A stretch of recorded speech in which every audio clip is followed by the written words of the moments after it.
नमस्कार, मी वैद्य देवेंद्र पाठक, इंदिरानगर, नाशिक।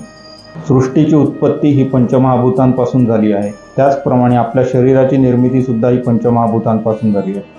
शरीरात असलेले वात, पित्त, कफ हे 3 दोष पंचमहाभूतांच्या स्वरूपात शरीरात कार्य करत असतात। यामध्ये सर्वात आधी येतो तो वातदोष। हा वातदोष पंचमहाभूतांमधील वायू आणि आकाश या महाभूतांपासून निर्मित आहे।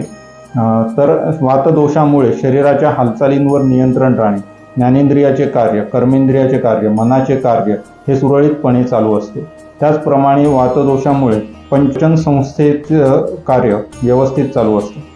तसेच वातदोषामुळे शरीरातील असलेले वेस्ट प्रॉडक्ट बाहेर प्रॉपरली टाकले जातात।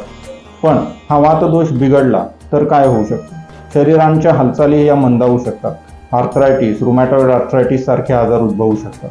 त्याचप्रमाणे पार्किन्सन्स, पॅरालिसिस सारखेही आजार होऊ शकतात। फेशियल पाल्सी पण उद्भवू शकते।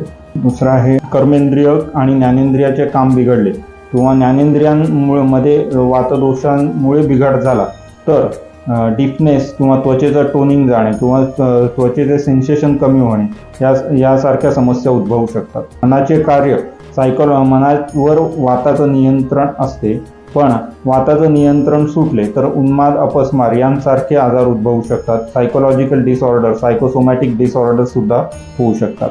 त्याची पचन संस्थेचे काम वातदोष बिघडत असतो। यामध्ये बिघाड झाल्यास इरिटेबल बाउल सिंड्रोम म्हणजेच ग्रहणी, हायपर ॲसिडिटी, पाईल्स, फिस्टुला यांसारखे आजार होतात। शरीरातील वेस्ट प्रॉडक्ट बाहेर प्रॉपरली टाकले न गेल्यास किडनी डिसीजेस किंवा हार्ट डिसीजेस, त्वचा विकार यासारखे आजार उद्भवू शकतात। धन्यवाद।